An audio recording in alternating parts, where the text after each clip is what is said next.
जैसा कि हमने सीरीज स्टार्ट करी हुई है, सबसे पहले तो सभी का दिशा एकेडमी में स्वागत है।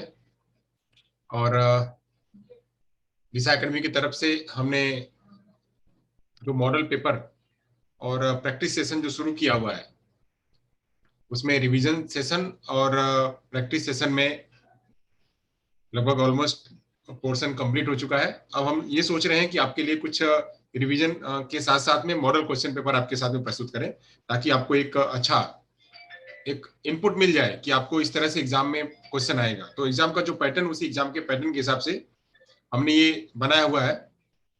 हमारी पूरी टीम अपने अपने पेपर को लेकर के प्रेजेंट कर रही है आपको। तो उसी में मेरे पेपर का जो लैंग्वेज एंड कम्युनिकेशन का है, वो मैं आपके बीच शेयर कर रहा हूँ। तो आप लोग जवाब दीजिएगा, साथ साथ में ये कोशिश करिएगा, साथ साथ में ये कोशिश करिएगा कि क्या सही जवाब होगा वो भी बताने की कोशिश करिएगा।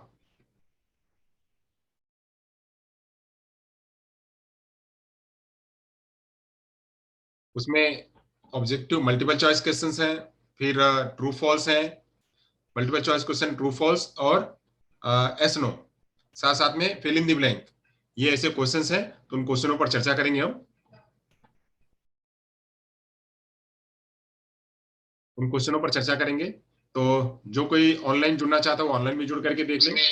ऑब्जेक्टिव मल्टीपल चॉइस क्वेश्चंस हैं, फिर ट्रू फॉल्स हैं, multiple choice question true false और एस नो, साथ में फिल इन द ब्लैंक।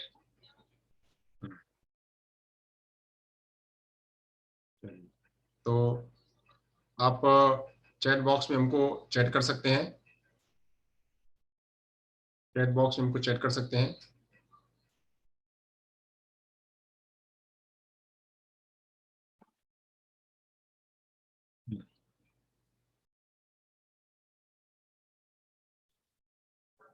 चलिए, तो प्रश्न देखिएगा, सबको विजिबल भी हो रहा होगा। सबको विजिबल, अभी प्रश्न मैंने शुरू नहीं किया है। प्रश्न शुरू करते हैं। सबसे पहले तो मैं प्रश्न को ये पढ़ देता हूं, प्रश्न को मैं पढ़ देता हूं क्योंकि वो जरूरी है। पहले प्रश्न पत्र क्या है, प्रश्न पत्र को देख लेते हैं। तो DEd special education hearing impairment semester first का मॉडल क्वेश्चन पेपर हम लेके आए हैं। मॉडल क्वेश्चन पेपर लेके आए, तो examination for RCI recognized centre July 2021 जो आता है उनको जोड़ते चलिए। अब पेपर का कोड जो है वो 06 है, पेपर नंबर 6 है, तो P06 है इसका पेपर कोड, और पेपर का नाम है लैंग्वेज एंड कम्युनिकेशन। जो आ रहे हैं उनको जोड़ते चलिए, जो आ रहे हैं उनको जोड़ते चलिए। जी सर। तो जी सर। लैंग्वेज कम्युनिकेशन, हाँ कोई बात नहीं। लैंग्वेज एंड कम्युनिकेशन का जो पहला वाला इसमें पार्ट है, तीन पार्ट है। पार्ट की पहले चर्चा कर लेते हैं। तो पार्ट में एक पार्ट तो है मल्टीपल चॉइस क्वेश्चन, फिर उसके बाद दूसरा पार्ट है स्टेट ट्रू एंड फॉल्स, फिर तीसरा पार्ट है हाँ ये यहाँ पे फिल इन द ब्लैंक है, यहाँ पे चेंज करना रहेगा, फिल इन द ब्लैंक रहेगा यहाँ पे। और उसके बाद जो चौथा है right short answer short notes, ये फिल इन द ब्लैंक और यहाँ पे राइट शॉर्ट नोट्स है। चलिए तो देख लेते हैं, शुरू से स्टार्ट करते हैं। शुरू में क्या है, सबसे पहला क्वेश्चन जो है वो देख लेते हैं। पहले क्वेश्चन की बात किया जा रहा है। तो पहला क्वेश्चन है कि language is a learnable which an example of. भाषा, भाषा सीखी जा सकती है, भाषा सीखी जा सकती है, जो एक एग्जांपल है किसका, स्ट्रक्चर मेथड का, कंबाइंड मेथड का, नेचुरल मेथड का, या मैटरनल रिफ्लेक्टिव मेथड का।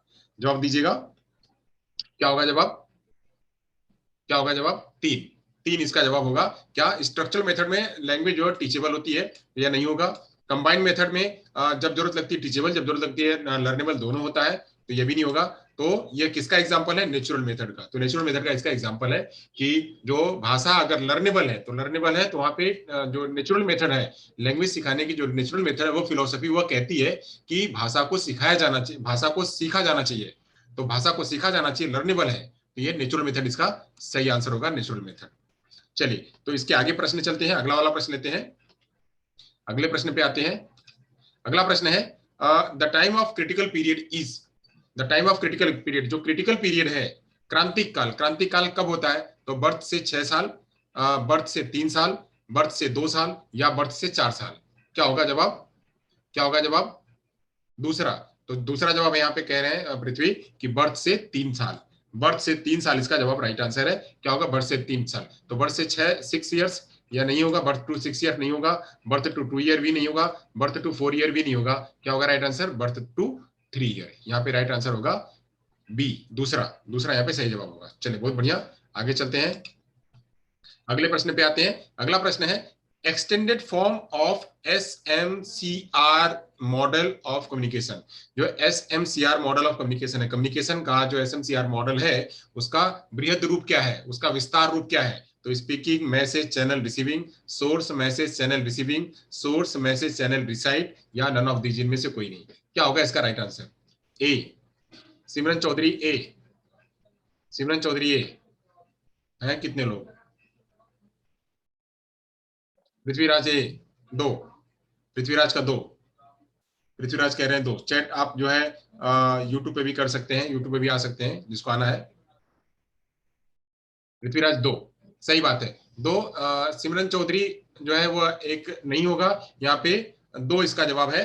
इसमें आता है सबसे पहले सोर्स आता है, सोर्स कहाँ से स्रोत है, जो कम्युनिकेशन है, कम्युनिकेशन का सोर्स क्या होगा वो पहला, फिर उसके बाद मैसेज होता है, फिर चैनल होता है, फिर रिसीविंग होता है। ये इसका जो राइट आंसर होगा वो 2 होगा, 2 होगा। यहाँ पे स्पीकिंग नहीं होगा, बाकी तो सब सही है, स्पीकिंग नहीं होगा, बाकी सब सही है इसमें।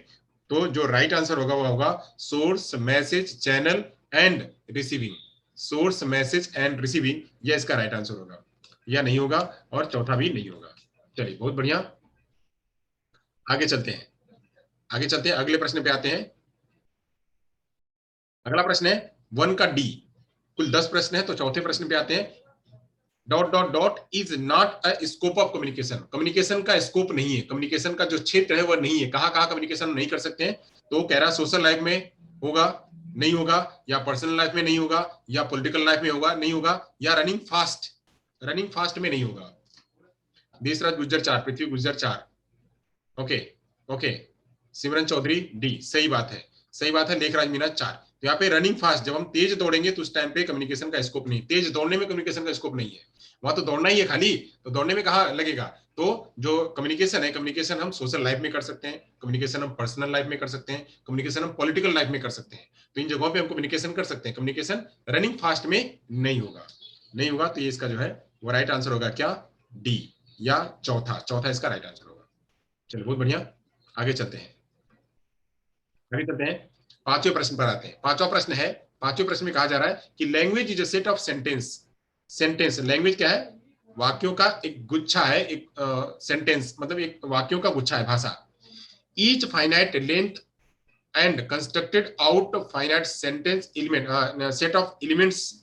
कह रहा है कि सभी वाक्य जो है वो एक दूसरे के साथ में जुड़े हुए थे, एक निश्चित शब्दों के साथ में जुड़े हुए थे, तो निश्चित एलिमेंट्स के साथ में जुड़े हुए होते हैं। ये कहा है, किसने कहा है?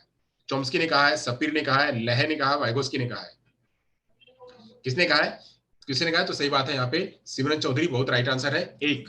यहाँ पे चॉम्स्की ने कहा है, चॉम्स्की जी ने कहा हुआ है कि लैंग्वेज क्या है? वह वाक्यों का एक सेट है, गुच्छा है, वाक्यों का गुच्छा है। तो वाक्य वाक्य वाक्य मिलकर के ही वह भाषा बनता है, वाक्यों वाक्यों से मिलकर के एक निश्चित वाक्य की को मिलकर के भाषा बनता है। ये कहा हुआ है चॉम्स्की ने, नॉम चॉम्स्की, जो इनेटिस्ट हैं, जो इनेटिस्ट हैं, जिन्होंने लैंग्वेज एक्विजिशन डिवाइस भी देने का काम किया हुआ है, जिन्होंने लैंग्वेज एक्विजिशन डिवाइस भी देने का काम किया हुआ है। तो इनकी परिभाषा है कि language is a set of sentences each finite in a length and constructed out of finite set of elements said by Chomsky। तो चलिए यहाँ पर हो गया, इतना हमारा प्रश्न हो गया। तो राइट आंसर क्या होगा? राइट आंसर होगा 1। चलिए अब आगे चलते हैं, अगला प्रश्न पे आते हैं। कह रहा है कि एफ वाला प्रश्न है, छठवां प्रश्न, study of management of word with a sentence called. जहां पे शब्दों का मैनेजमेंट वाक्य में किया जाता है, एक वाक्य के साथ में शब्दों का मैनेजमेंट किया जाता है, उसे क्या कहते हैं? उसे कहते हैं फोनीम कहते हैं, उसे मार्फीम कहते हैं, उसे सिंटैक्स कहते हैं, उसे सिमेंटिक कहते हैं। जहां पे एक वाक्य बनता है शब्दों के साथ में, वाक्य बनता है शब्दों के साथ में, उसे क्या कहेंगे? उसे कहेंगे फोनीम, उसे कहेंगे मार्फीम, उसे कहेंगे सिंटैक्स, उसे कहेंगे सिमेंटिक, उसे कहेंगे क्या कहेंगे? तो सही बात है पृथ्वीराज, राइट आंसर आपका सिंटैक्स, उसे कहेंगे सिंटैक्स। जहां पे हम वाक्यों को शब्द को मिला करके, मतलब शब्दों को का मैनेजमेंट करते हैं वाक्य बनाने में, शब्दों का मैनेजमेंट करते हैं, शब्द शब्द मिलकर के वाक्य बनता है। तो वाक्य बनता है, तो वाक्यों का अध्ययन कहाँ होता है? वाक्यों का अध्ययन किसमें होता है? तो वाक्यों का अध्ययन सिंटैक्स में होता है। सिंटैक्स जो है वो वाक्यों का अध्ययन कहलाता है। सिंटैक्स वाक्यों का अध्ययन कहलाता है, तो यहाँ पे राइट आंसर होगा क्या, ये सिंटैक्स। फोनीम में ध्वनियों का आकलन होता है, मार्फीम में शब्दों का आकलन होता है, सिमेंटिक में अर्थ का आकलन होता है। यहाँ पे ध्वनि कहेंगे, यह ध्वनि होगी, और यहाँ पे शब्द होगा इसमें, और इसमें होगा वाक्य, और इसमें होगा क्या, तो सिमेंटिक में होगा अर्थ। ये अलग अलग है, अलग अलग है, उसको आप समझे रहिएगा। चलिए, तो हमारा ये भी प्रश्न हो गया खत्म। आगे चलते हैं, आगे चलते हैं, जी जी वाले प्रश्न पे आते हैं। Which are the prerequisites of language development from the following.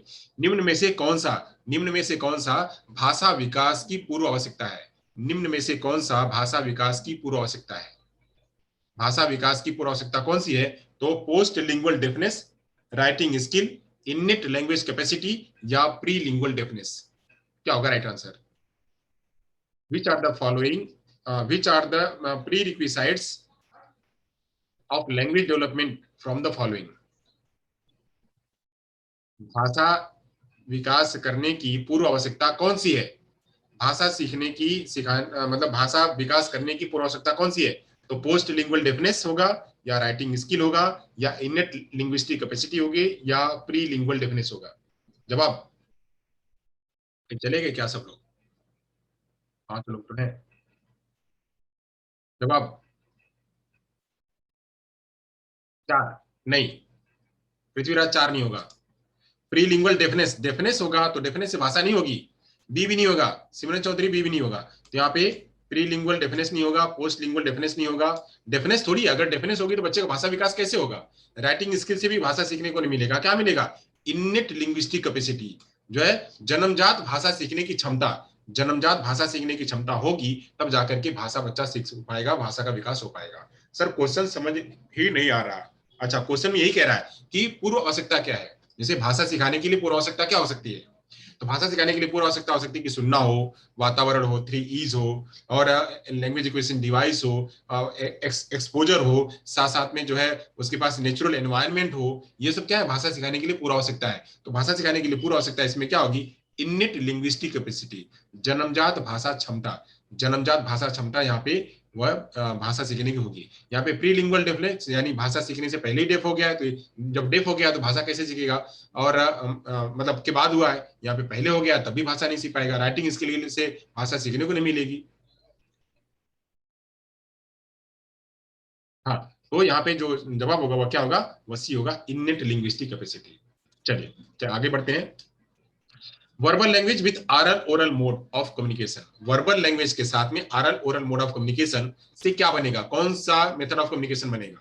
कौन सा मेथड ऑफ कम्युनिकेशन बनेगा, तो मैनुअलिज्म बनेगा, ओरलिज्म बनेगा, एजुकेशन बाइलिंगुअलिज्म बनेगा, या टोटल कम्युनिकेशन बनेगा। क्या बनेगा।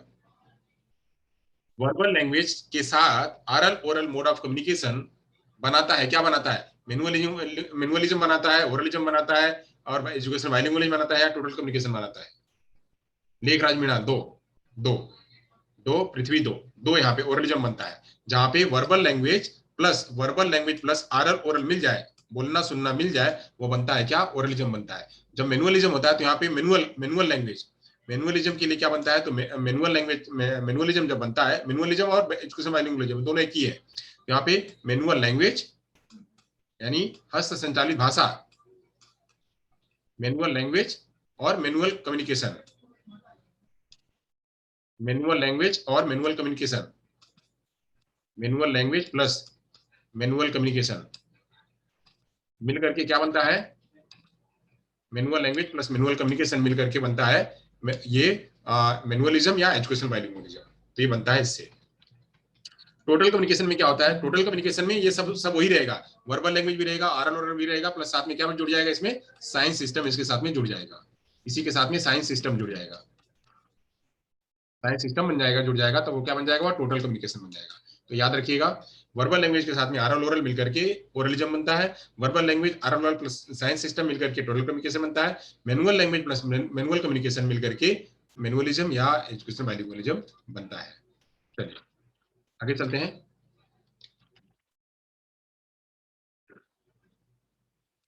आगे बढ़ते हैं, आगे बढ़ते हैं। 8वें प्रश्न पे। 8वां प्रश्न है, from the following formative assessment is not. Formative assessment कौन सा नहीं है, रचनात्मक मूल्यांकन कौन सा नहीं है? टर्मिन एग्जामिनेशन, असाइनमेंट, टीचर में टेस्ट या क्विज एंड गेम? कौन सा नहीं है? From the following formative assessment is not. रचनात्मक मूल्यांकन निम्न में से कौन सा नहीं है? टर्मिन एग्जामिनेशन, असाइनमेंट, टीचर में टेस्ट या quiz end game? Quiz end game. 4, Prithviraj 4, Deshraj 4। जवाब जवाब जवाब जवाब जवाब। और लड़की का क्या नाम है? सिमरन।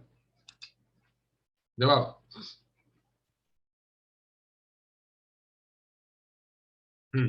नहीं, यहाँ पे 4 जवाब नहीं होगा। जवाब क्या होगा? जवाब होगा 1। यहाँ पे जवाब होगा एक। एक term in examination, TE. Term in examination जो फाइनल एग्जाम होता है, जैसे आप लोग का भी फाइनल एग्जाम होने वाला, तो वो टर्म इन एग्जामिनेशन है। तो टर्म इन एग्जामिनेशन वो फॉर्मेटिव नहीं होता, वो समेटिव होता है। टर्म इन एग्जामिनेशन वो फॉर्मेटिव होता है, समेटिव होता है। ये क्विज एंड गेम तो साथ में चलते ही रहता है। फॉर्मेटिव असेसमेंट का मतलब कि जो पढ़ाई लिखाई के साथ साथ में चलती रहे, पढ़ाई लिखाई के साथ साथ में चलती रहे, उसे कहते हैं फॉर्मेटिव असेसमेंट, या उसे रचनात्मक आकलन कहते हैं, रचनात्मक मूल्यांकन कहते हैं। तो रचनात्मक मूल्यांकन इसमें क्या नहीं होगा? तो असाइनमेंट भी साथ साथ में चलते रहता है, क्विज एंड गेम भी साथ साथ में चलती रहती है। जैसे अभी मैं करा रहा हूँ आपको, मैं अभी करा रहा हूँ, ये इससे आपका कोई पास फेल नहीं होना पता है, इससे आपका कोई पास फेल नहीं पता चलेगा, या तो खाली आपकी तैयारी हो रही है, तो क्विज एंड गेम हो गया। तो क्विज एंड गेम यहाँ साथ में चल रहा है। टीचर में टेस्ट भी वही होता है कि बच्चों का प्रगति जानना, तो टीचर में टेस्ट भी नहीं होगा, यहाँ पे टीचर में टेस्ट भी नहीं होगा। मतलब ये टीचर में टेस्ट भी फॉर्मेटिव असेसमेंट का ही भाग है, ये सही भाग है। तो भाग क्या नहीं है टीचर इसका फॉर्मेटिव असेसमेंट का? तो टर्मिन एग्जामिनेशन। टर्मिन एग्जामिनेशन नहीं, सिमरन सी नहीं होगा जवाब। यहाँ पे जवाब होगा क्या? पहला। पहला जवाब यहाँ पे सही होगा, term in examination. Term in examination जो कि फाइनल होता है, अंत में होता है, सबसे पढ़ाने के बाद होता है, वो होता है समेटिव। यह टर्म इन एग्जामिनेशन समेटिव होता है, बाकी सारे फॉर्मेटिव है। यह समेटिव है, समेटिव। समेटिव एग्जाम जब होता है वो फाइनल एग्जाम होता है। जैसे आप लोग का फाइनल एग्जाम होने वाला है, तो इससे आप पास फेल पता चलेगा। तो ये टर्मिन एग्जामिनेशन फाइनल एग्जाम होता है। चलिए, यहां तक हो गया, यानी इसका जवाब क्या होगा? या ए वाला इसका जवाब सही है। अब आते हैं आगे, बात करते हैं structural method does not include. जो स्ट्रक्चरल मेथड है वो अपने आप में शामिल नहीं करती है। स्ट्रक्चरल मेथड भाषा सिखाने की पद्धति है, भाषा सिखाने की पद्धति है। तो भाषा सिखाने की पद्धति जो स्ट्रक्चरल मेथड है, जिसमें कह रहा है कि इसमें क्या नहीं शामिल होगा? Acquisition of language naturally, apple tree program, Fitzgerald की language is a teachable. Prithviraj Gujar 1। जवाब जवाब जवाब जवाब, फटाफट क्यों क्यों दीजिए जवाब, क्विक आंसर करिए। देशराज 1। सही बात है। स्ट्रक्चर मेथड जो है वह होती है टीचेबल, स्ट्रक्चर मेथड टीचेबल होती है, यह सही है। एप्पल ट्री प्रोग्राम इसका भाग है, ये भी सही है। फिट्जगेराल्ड की, यह भी सही है। तो क्या नहीं सही है? Acquisition of language naturally. इसमें स्ट्रक्चरल मेथड में नेचुरली भाषा नहीं सिखाई जाती है, नेचुरली भाषा नहीं सिखाई जाती है। तो यहाँ पे अगर नेचुरल होगा तो लर्नेबल होगा, जबकि ये भाग किसका है? ये नेचुरल मेथड का है। एक्विजिशन ऑफ लैंग्वेज नेचुरली ये नेचुरल मेथड का भाग है, बाकी सभी स्ट्रक्चरल मेथड के भाग है। तो यहाँ पे राइट आंसर क्या होगा? वह 1 होगा। 1 इसका सही जवाब होगा।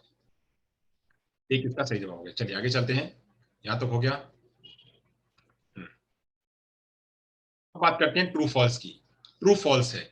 अब ट्रू फॉल्स में पहला ट्रू फॉल्स है, सही जवाब, सही और गलत में। TMT helps to know whether the set objective are achieved और नॉट। टीएमटी ऐसी मदद करता है कि टीएमटी मदद करता है यह जानने में कि जो हमारा ऑब्जेक्टिव है वह सही हमारा पहुंच हुआ या नहीं पहुंच हुआ। टीएमटी टीचर में टेस्ट हमें मदद करता है कि जो हमने ऑब्जेक्टिव सेट किया हुआ था पढ़ने पढ़ाने के लिए, वह प्राप्त हुआ या नहीं हुआ, सही हुआ या गलत। सिमरन कह रही है गलत है। गलत है पृथ्वीराज, गलत है। टीएमटी कहता है कि हमारा ऑब्जेक्टिव प्राप्त हुआ या नहीं प्राप्त हुआ। ऑब्जेक्टिव हम जो पढ़ा रहे हैं, मान लीजिए अभी मैं अभी पढ़ा रहा हूं, जरा ध्यान करिएगा। मैं अभी पढ़ा रहा हूं, ये टेस्ट किसने बनाया है? ये मैंने टेस्ट बनाया हुआ है। बस सही है। अरे एक बार गलत होगा एक बार सही होगा, कैसे होगा भाई? पहले ध्यान से सुन लो, सभी लोग ध्यान से सुनो मैं क्या कह रहा हूं। ये टेस्ट किसने बनाया? ये टेस्ट मैंने बनाया, मॉडल पेपर है, ये मॉडल पेपर है। तो मॉडल पेपर हमने बनाया हुआ है, हमने आपके क्वेश्चन के आधार बनाया हुआ है। तो यहाँ पे हम ये चाह रहे हैं, ये पूछना चाह रहे हैं कि क्या आप लोगों को जितना पढ़ाया हुआ समझ में आया या नहीं। मेरा पढ़ाने का मतलब यही, यहाँ से आपको पास फेल नहीं करना है। तो पास फेल नहीं करना हमारा ऑब्जेक्टिव है कि हमें आप लोगों का थोड़ा असेस करना है, आप लोगों को एक ज्ञान देना है कि यहाँ तक पहुंचुआ या नहीं हुआ। तो जो ऑब्जेक्टिव पूरा हुआ या नहीं ये जानने की कोशिश टीएमटी करता है कि टीचर ने जो पढ़ाया वो बच्चों तक पहुंचा, बच्चों ने जो पढ़ा वह उनको मिला, जो बच्चों ने सीखा वह उनको अच्छी तरह से आया या नहीं आया, ये सब जानने की कोशिश जो है वह करता है टीएमटी। तो टीएमटी क्या कोशिश करता है, टीएमटी कोशिश करता है कि हमारा ऑब्जेक्टिव मिला या नहीं मिला, प्राप्त हुआ या नहीं हुआ, यानी ये क्या होगा, ये सही होगा। पहला वाला जो जवाब है वह सही है। क्यों? क्योंकि टीएमटी का उद्देश्य ही होता है कि हमारा ऑब्जेक्टिव प्राप्त हुआ या नहीं उसको जानना। चलिए अगली बात है, दूसरा वाला प्रश्न है। दूसरा वाला जो स्टेटमेंट है, directed activity is a very happening and playful activity. जो डायरेक्टेड एक्टिविटी है वह बहुत ही खुशहाल और आनंददायी क्रियाकलाप है। डायरेक्टेड एक्टिविटी डी बहुत ही आनंददायी और खुशहाल खेल कूद वाली खेल वाली जो एक्टिविटी है। पृथ्वीराज गुज्जर, सिमरन चौधरी सही है, ये बिल्कुल सही जवाब है। यानी जो डायरेक्टेड एक्टिविटी से बच्चे मजा लेते हैं, आनंद करते हैं, प्ले करते हैं, तो प्लेफुल एक्टिविटी बहुत अच्छा, राइट। अब कह रहा है अगला तीसरा वाला प्रश्न है, language acquisition device develop after the birth. जो एलईडी है वह बर्थ जन्म के बाद विकसित होती है। एलईडी जन्म के बाद विकसित होती है, सही है कि गलत? नॉम चॉम्स्की जी ने जो दिया हुआ है एलईडी, तो एलईडी क्या है, यह फॉल्स है, गलत है, रॉन्ग है। तो सही बात है, यह जब बच्चा जन्म लेता है तब से यह विकसित हो जाती है, तब से ही आ जाती है लैंग्वेज एक्विजिशन डिवाइस। और जब बच्चा जैसे से बड़ा होता है, जैसे से बड़ा होता है 3 साल के बाद, और जैसे से बड़ा होगा तो डिवाइस जो है वह धीरे धीरे उसका काम करना कम हो जाएगा, आगे जाकर के वह बिल्कुल कम हो जाती है। तो लैंग्वेज एक्विजिशन डिवाइस जैसे जैसे व्यक्ति बढ़ता है वैसे वैसे जो है उसका काम करना बंद हो जाता है। पहले खूब एक्टिव होती है डिवाइस जो है, जब बच्चा 3 साल का क्रिटिकल एज में होता है तो खूब खूब एक्टिव होती है लैंग्वेज एक्विजिशन डिवाइस। बट जैसे जैसे बढ़ता है आगे आगे बढ़ता है, 7 साल का हुआ, 8 साल का हुआ, 10 साल का हुआ, 12 साल का हुआ, इवन 25 साल का, 30 साल का हुआ, तो जैसे जैसे उम्र बढ़ेगी लैंग्वेज एक्विजिशन डिवाइस का जो सीखने का जो दायरा है, जो एक्वायर करने का दायरा है, वह कम होता जाता है। यहाँ पे क्या होगा, यह गलत होगा, सही है। आगे चलते हैं, reading and writing are the two pillar of education. लिखना और पढ़ना यह शिक्षा के दो पिलर है। लिखना और पढ़ना यह शिक्षा के दो पिलर है, दो खंभे हैं। सही है कि गलत है? सही है। शिक्षा पढ़ना लिखना के दो पिलर है, बिल्कुल सही जवाब है। सही जवाब है, लिखना और पढ़ना शिक्षा के दो पिलर हैं, ये राइट आंसर है। लिखना पढ़ना जरूरी है क्योंकि इसी से बच्चे का एजुकेशन अच्छा होगा। चलिए, auditory verbal approach is not a parent centred approach. जो ऑडिटरी वर्बल अप्रोच है, जहां से कि बच्चे को सुनना और बोलना सिखाते हैं, जहां से बच्चे को सुनना और बोलना सिखाते हैं, यह पेरेंट सेंटर्ड अप्रोच नहीं है। यहाँ पे पेरेंट को इन्वॉल्व नहीं करना होता है। ये कह रहा है इसमें पेरेंट का इन्वॉल्वमेंट नहीं होता, पेरेंट सेंटर्ड अप्रोच नहीं है। सही है कि गलत है? Auditory verbal approach is not a parent centred approach. सही है कि गलत है? Auditory verbal approach AVA, auditory verbal approach कह रहा है कि यह पेरेंट सेंटर्ड अप्रोच नहीं है। नहीं है, नहीं, ये क्या है, पेरेंट सेंटर्ड अप्रोच है, यानी कि क्या होगा, स्टेटमेंट गलत है, ये स्टेटमेंट गलत है। पेरेंट सेंटर्ड अप्रोच यह है, ऑडिटरी वर्बल अप्रोच जो है वो पेरेंट सेंटर्ड अप्रोच है, तो इसलिए क्या होगा, स्टेटमेंट गलत है। चलिए अब बात करते हैं आगे। आगे बात करते हैं, यहाँ पे हम ले लेते हैं फिल इन द ब्लैंक। ये है इसका fill in the blank. Fill in the blank.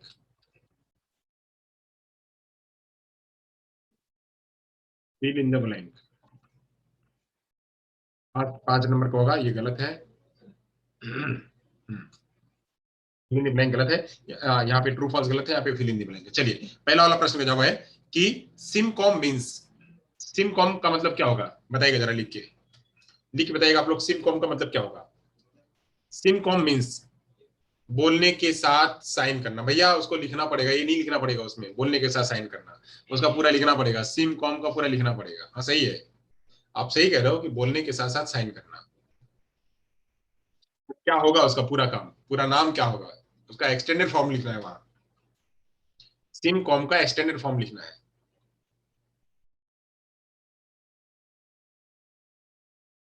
SIM com का एक्सटेंडेड फॉर्म लिखना है, तो कैसे लिखेंगे, तो होगा क्या, ये होगा साइमल्टेनियस कम्युनिकेशन। क्या होगा इसका पूरा नाम, तो साइमल्टेनियस कम्युनिकेशन।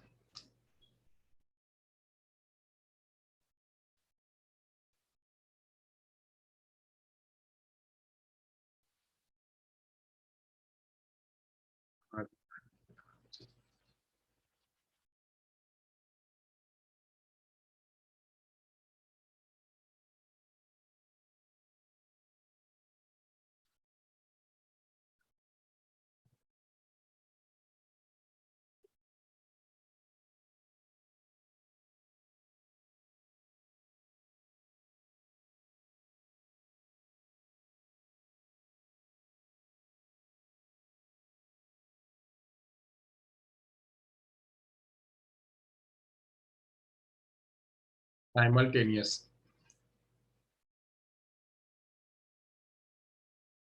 साइमल्टेनियस कम्युनिकेशन, नहीं बराबर चल रही है।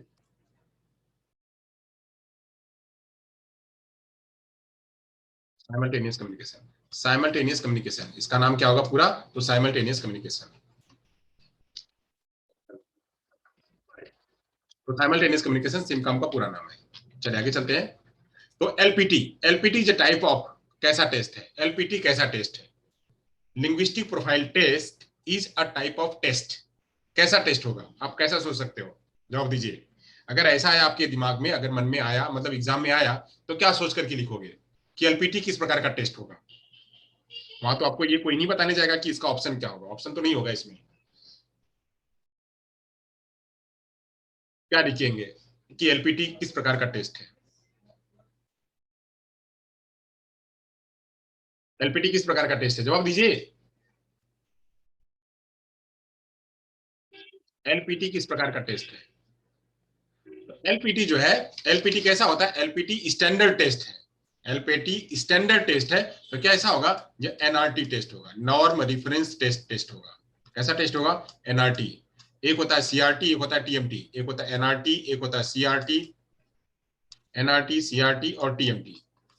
टीएमटी, तो टीएमटी जो है वो टीचर में टेस्ट होता है, सीआरटी यहाँ पे एनआरटी होगा, नॉर्म रेफरेंस टेस्ट।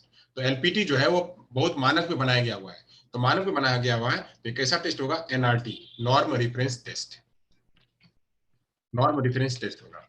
चलिए आगे चलते हैं। Maternal reflective method was founded by, किसने बनाया? मैटरनल रिफ्लेक्टिव मेथड किसने बनाया? किसके द्वारा बनाया गया है? मैटरनल रिफ्लेक्टिव मेथड किसके द्वारा बनाया गया है? किसने बनाया है? तो किसने बनाया है? वैन उडेन ने। जवाब आप लोग नहीं दे रहे हैं। वैन उडेन,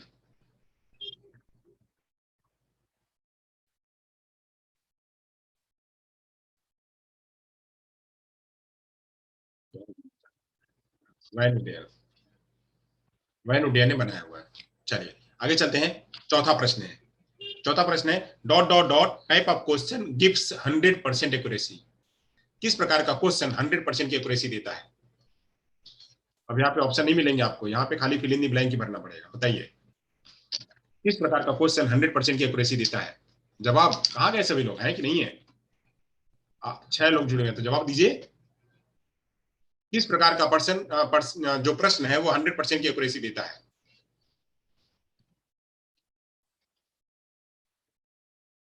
हाँ बोलो तो जवाब दो। तो कैसा? तो जो ऑब्जेक्टिव टाइप के प्रश्न होते हैं, जो ऑब्जेक्टिव टाइप के प्रश्न है वो हमेशा 100% की एक्यूरेसी देते हैं। ऑब्जेक्टिव टाइप के प्रश्न, सब्जेक्टिव हमेशा वह प्रोबेबिलिटी प्रश्न देते हैं, वह जवाब में उसमें कमी हो सकती है। जो ऑब्जेक्टिव प्रश्न होते हैं, ऑब्जेक्टिव क्वेश्चंस, हाँ, ऑब्जेक्टिव क्वेश्चंस, ऑब्जेक्टिव क्वेश्चन हमेशा 100% का रिजल्ट देते हैं। 100%, जैसे अभी जितने आपने ऊपर जवाब दिए तो इसका गलत ही होगा या सही होगा, इसमें कोई हाँ नहीं में नहीं होगा कि आपको आधा नंबर मिल जाएगा, आपको तुक्का नंबर मिल जाएगा, ऐसा कुछ नहीं। यहाँ पे नंबर मिलेगा तो पूरा मिलेगा या तो नहीं मिलेगा। अगर आपने सही किया है तो आपको पूरा 1 नंबर मिलेगा, अगर आपने गलत किया है तो पूरा गलत हो जाएगा, 0 नंबर मिलेगा। या तो 0 नंबर मिलेगा या तो 1 नंबर मिलेगा। ऊपर के अभी तीनों जो हमने 10 क्वेश्चन एमसीक्यू की किए हैं, 5 क्वेश्चन हमने ट्रू फॉल्स के किए हैं, और जो 5 क्वेश्चन जो अभी हम कर रहे हैं ये सभी ऑब्जेक्टिव टाइप के हैं। बाकी की जो नीचे हैं, जो कह रहा है कि right short note on any, यहाँ पे जो 5, ये सब शॉर्ट नोट लिखने के लिए कह रहे थे। यहाँ पे 5 नंबर का है, तो 5 नंबर में टीचर आपको 3 नंबर देगा, 5 नंबर में टीचर आपको 2 नंबर देगा, या 2.5 नंबर देगा, या 4 नंबर देगा। 3 नंबर दे, 2.5 नंबर, 4 नंबर दे, ये 5 नंबर में आउट ऑफ 5 आपको 3 नंबर मिल रहा है।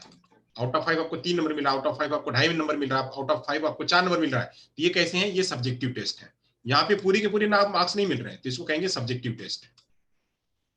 इसे कैसा टेस्ट कहेंगे? इसको सब्जेक्टिव टेस्ट या सब्जेक्टिव क्वेश्चंस कहेंगे।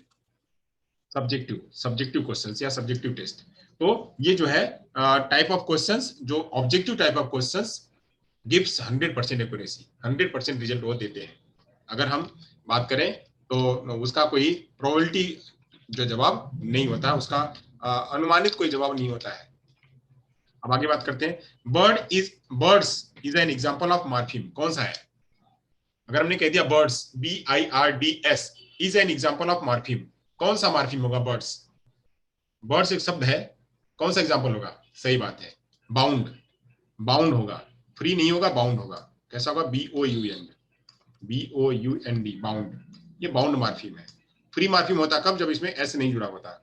एस जब नहीं जुड़ा होता तो कैसा होता? ये फ्री होता। यहाँ पे बर्ड, बर्ड के साथ में ये बर्ड ही है, बर्ड्स अगर हो गया तो बाउंड हो गया, यानी उसके साथ में जुड़ गया। जैसे कैट है तो कैट, जब तक कैट है खाली एक ही है, इसके साथ में ये फ्री है, या खाली वही शब्द है तो इसको कहेंगे फ्री। जब वही कैट, कैट के साथ में कैट्स जुड़ गया, कैट के साथ में एस जोड़ दिया गया तो क्या हो जाएगा? ये बाउंड हो जाएगा, इसे कहेंगे बाउंड मार्फिम। बहुत बढ़िया। तो ये थे हमारे true false, fill in the blank, ये वाले प्रश्न। अब यहाँ से आएगा, बात करते हैं हम कि शॉर्ट आंसर। तो शॉर्ट आंसर कुल 8 आएंगे, 8 में से आपको 5 करने हैं। तो 5 करने में कह रहा 5 सीज, 5 सीज क्या होंगे? तो 5 सीज क्या है आपके उसके बारे में लिख लेंगे कि जो है वो कर्टेसी होगा, फिर उसके बाद ग्रेटनेस होगा, हाँ ग्रेटनेस, हाँ, सत्यता, कर्टेसी, क्लियरनेस, ये सब जो है ये 5 सीज है। तो 5 सीज का संपूर्णता, संक्षिप्तता। हाँ, तो ये 5 सीज के आप ये लिख सकते हैं। अब आगे बात कर रहा है show and tell method of news, जो समाचार का शो एंड टेल मेथड है, शो एंड टेल मेथड के बारे में लिखना है। तो ये आप लिखेंगे वहां पे कि शो एंड टेल मेथड क्या होता है, दिखाना और फिर उसके बारे में बच्चे से बात करना न्यूज के बारे में। फिर कह रहा है differentiation between human and natural animal communication, human का कम्युनिकेशन कैसा है और एनिमल का कम्युनिकेशन कैसा है, उसके बारे में डिफरेंशिएट करना है। टीवी जो है आप लिख लेंगे। ये सब बहुत ही सिंपल आएंगे, आपको ध्यान करना पड़ेगा बस। Suggest prerequisites of language development, एक तो वहां एक लैंग्वेज डेवलपमेंट से प्रश्न आया हुआ था ऊपर। तो प्री रिक्विसाइट्स क्या है कि बच्चे को पहले इनेट लैंग्वेज कैपेसिटी होनी चाहिए, लैंग्वेज एक्विजिशन डिवाइस होना चाहिए, 3 ईज होना चाहिए, बच्चे को वातावरण होना चाहिए, नॉर्मल हियरिंग होनी चाहिए। ये सब जो है उसकी प्री रिक्विसाइट से पूरा हो सकता है, तब जाकर के बच्चे के अंदर भाषा का विकास हो पाएगा। फिर वही कह रहा है right about NRT as a formal evolution test, norm reference test. तो हम कहें एलपीटी जो था, एलपीटी क्या था यहाँ पे? एलपीटी वाला या नॉर्म रिफरेंस टेस्ट था। तो एलपीटी और ऐसे ही जो टर्मिन एग्जामिनेशन वहां पे जो टेस्ट प्रयोग होते हैं वो सब क्या होते हैं? वो सब एनआरटी होते हैं, नॉर्म रेफरेंस टेस्ट होते हैं। तो उसके बारे में आपको एक्सप्लेन करना वो करिएगा। फिर differentiate between science system and sign language, science system क्या होता है और साइन लैंग्वेज क्या होती है? साइन लैंग्वेज अपने आप में कंप्लीट भाषा होती है, उसका ग्रामर होता है। साइंस सिस्टम का पर्टिकुलर शब्दों का साइन होता है, हर जगह की साइन, हर भाषा का साइन अपना अलग अलग होता है।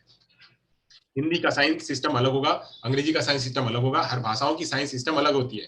पर्टिकुलर शब्दों की साइन होती है, उसे साइंस सिस्टम कहते हैं। साइन लैंग्वेज क्या हो? अपने आप में खुद में अपनी एक पूरी भाषा है, तो भाषा उसका खुद का ग्रामर होता है। तो साइंस सिस्टम और साइन लैंग्वेज में आप अंतर कर सकते हैं। फिर कह रहा है any 5 activities for developing reading skill, कोई 5 एक्टिविटी रीडिंग स्किल विकसित करने के लिए 5 एक्टिविटी लिखना है। तो लिखिएगा कि रीडिंग कैसे कराएंगे, तो पढ़ना कराएंगे, आई एंड कोऑर्डिनेशन करवाएंगे, ये सब जो है उसके लिए एक्टिविटी ले लेंगे आप।